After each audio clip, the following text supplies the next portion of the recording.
50 ہوگی. اللہ رب العزت کی ذات کتنی شفیق ذات ہے. پڑھتے ہم 5 ہیں، ثواب ہمیں 50 کا مل رہا ہے. ثواب ہمیں 50 کا مل رہا ہے. یہ 5 نمازیں اللہ رب العزت نے فرض فرمائی ہیں.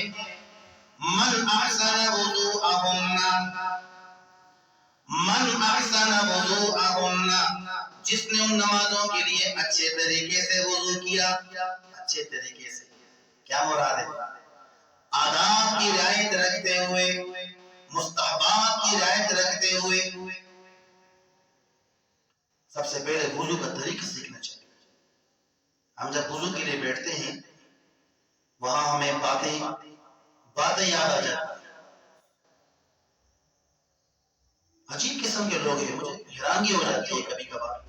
جہاں نماز کھڑی ہوتی ہے وہاں وضو کے لیے آتے ہیں، ایک احسان کرتے ہیں کہ بھئی ہم نماز کے لیے آتے ہیں. نماز تو اللہ کا حکم ہے، کسی حال میں بھی معاف نہیں. اچھے طریقے سے وضو کرنا، آداب کی رعایت رکھتے ہوئے. اس کے اندر سنن ہے، مستحبات ہیں، فرائض ہیں، ان کا خیال کرتے ہوئے. جب ایسی چیزوں کی رعایت رکھی جائے گی پھر وضو ہوگا. من احسن وضوءہن وصلاہن لوقتہن، جس نے ان کے لیے اچھے طریقے سے وضو کیا اور ٹھیک وقت پر نمازوں کو پڑھا. ٹال مٹول نہیں. ادھر اذان ہو رہی ہے، ادھر ہم گھاس کاٹ رہے ہیں، ادھر ہم کاروبار کر رہے ہیں، دکانوں کے اندر گپے لگا رہے ہیں، چوراہوں کے اندر چوکوں کے اندر گپے لگا رہے ہیں. اذان ہو رہی ہے کہ حی علی الصلاۃ، حی علی الفلاح. آؤ کامیابی کی طرف، آؤ کامیابی کی طرف، فلاحی کی طرف آؤ. کامیابی صرف اور صرف دین میں ہے اور نماز کے اندر. ہمیں پرواہ ہی نہیں ہے، گپے لگا رہے ہیں. وَصَلَّاهُنَّ لِوَقْتِهِنَّ، فرمایا کہ ٹھیک وقت پر نمازوں کو پڑھا. وَأَتَمَّ رُكُوعَهُنَّ، سجدے، رکوع اور سجدے بھی ویسے کیے جیسے کرنے چاہیے تھے، جیسے کرنے چاہیے تھے. ادھر تکبیر تحریم شروع ہو گئی اور ساتھ ہی فوراً قیام نہیں، فوراً نیچے رکوع. جب رکوع میں چلے گئے دوبارہ اٹھنے کی نوبت نہیں ہے، سیدھے سجدے میں چلے. شارٹ کٹ نماز، شارٹ کٹ نماز. 40-50 سال کا بوڑھا ہوگا، نوجوان ہوگا، 70-80 سال کا بوڑھا ہوگا اور اس کی نمازوں کا یہ حال ہوگا، جب رکوع میں جائے گا دوبارہ اٹھتا نہیں ہے.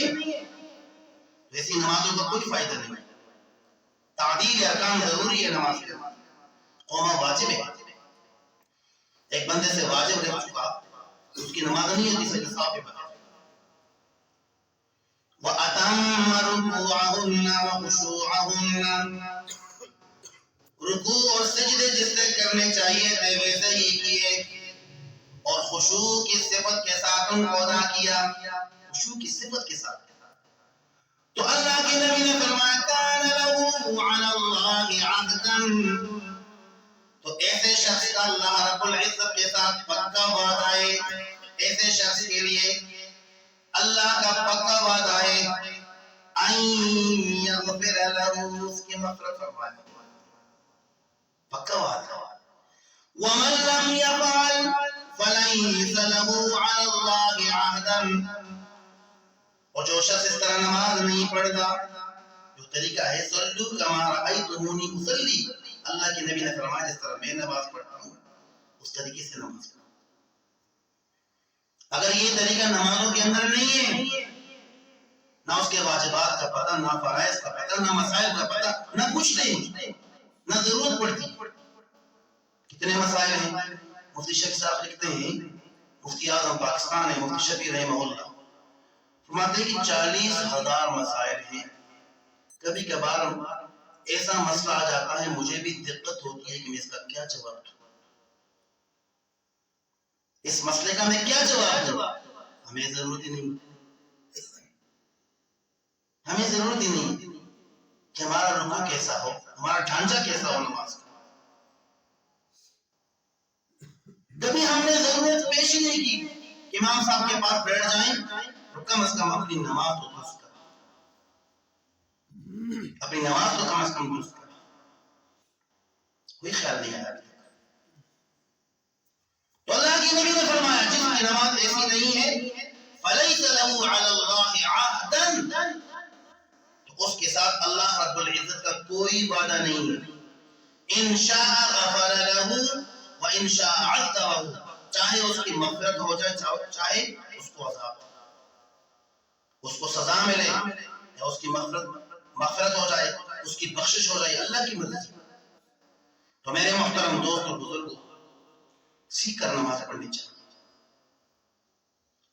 یہ 3 حدیثیں جو اللہ کے نبی نے 5 نمازوں کی مثال دی. ایک حدیث کے اندر آتا ہے کہ ایک انصاری رسول اللہ صلی اللہ علیہ وسلم کے پیچھے نماز پڑھتا تھا اور 7 گناہوں کے اندر بھی مبتلا تھا، چوری بھی کرتا تھا. اور کسی نے اس کی شکایت کی، اس کا حال بتایا، یا رسول اللہ فلاں شخص نمازی پڑھتا ہے اور اس کے اندر یہ عیب ہے وہ چوری بھی کرتا ہے. تو اللہ کے نبی نے کیا ارشاد فرمایا؟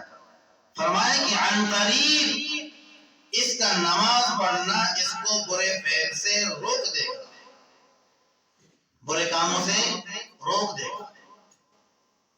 جب یقین سے نماز پڑھی جائے، خشوع سے پڑھی جائے،